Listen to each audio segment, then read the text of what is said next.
El terror de los Shabbat. Contralínea. Pluma Mario Santiago Juárez. La historia del siglo XX nos ha dejado lecciones sobre la fragilidad de la humanidad frente al odio organizado. Durante el régimen nazi, millones de personas fueron desvividas no solo por su religión, sino por su origen étnico, su condición física, su identidad de género o su pensamiento político. Gitanos, personas con discapacidad, disidentes políticos, testigos de Jehová, homosexuales y, por supuesto, personas de religión judía, fueron víctimas de un sistema diseñado para aniquilarlos sistemáticamente. Los campos de concentración no fueron obra de monstruos aislados, sino de una burocracia estatal que contó con la complicidad de académicos, jueces, médicos y periodistas que justificaron, minimizaron o negaron el horror. La propaganda fue el arma que allanó el camino para el exterminio. Primero deshumanizó a las víctimas, luego normalizó la violencia y finalmente legitimó el asesinato masivo como un acto de defensa o necesidad histórica, una receta repetida en los genocidios subsecuentes.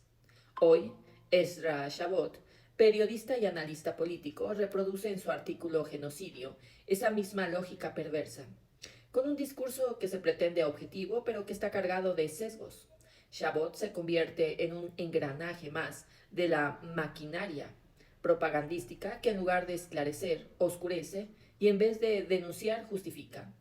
Al equiparar el sufrimiento de la población palestina en Gaza con el de los civiles alemanes bombardeados por los aliados, Shabot establece una falsa equivalencia que borra el contexto colonial, la ocupación ilegal, el asedio, la privación de agua, alimentos y medicinas, y el uso de bombas sobre zonas densamente pobladas. No se trata de daños colaterales, sino de una política deliberada que ha sido documentada por Francesca Albanese, la relatora especial de la ONU para los territorios palestinos ocupados, organizaciones internacionales como Amnistía Internacional o Human Rights Watch y la Corte Internacional de Justicia. Lo más paradójico es que Shabot es de un origen judío askenazi. Sus orígenes lo conectan con una historia de persecución y exterminio que debería hacerlo especialmente sensible a los signos de los crímenes de Estado. Sin embargo, su pluma se alinea con quienes niegan el derecho a la existencia del pueblo palestino y reproduce el viejo argumento de que la crítica a Israel es antisemitismo y que cualquier acusación de genocidio es una banalización del holocausto. Pero la historia se repite de la manera más insospechada. Los mismos mecanismos de negación, deshumanización y justificación que se usaron contra los judíos en Europa ahora se emplean contra los palestinos, y Shabot, desde su privilegiada tribuna, contribuye a ese proceso. Shabot no duda en calificar el ataque de Hamás del 7 de octubre del 2023 como un acto de genocidio. Fue un acto terrible, es verdad, pero en su análisis ignora que ese ataque no ocurrió en el vacío, sino después de décadas de ocupación, desplazamiento forzado, asesinatos selectivos, encarcelamiento masivo incluso de niños y la progresiva expropiación de tierras palestinas. Desde la Nakba de 1948, más de 750.000 palestinos fueron expulsados de sus hogares y desde entonces la creación y expansión de Israel ha sido un proceso continuo de desposesión. El genocidio, como lo define la Convención de la ONU, no requiere que todos los miembros de un grupo sean asesinados el mismo día.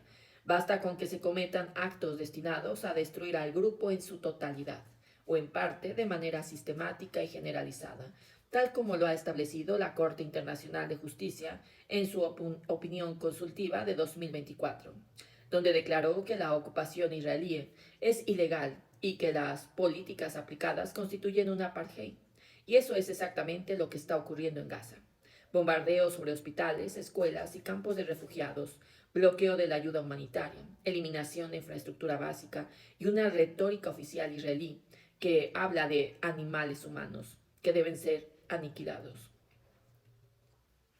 Israel es, como afirma la académica Shahda Dibas, en esencia un proyecto genocida, no porque los judíos como pueblo lo sean, sino porque el sionismo como ideología colonial ha requerido la eliminación física, cultural y simbólica de la presencia palestina.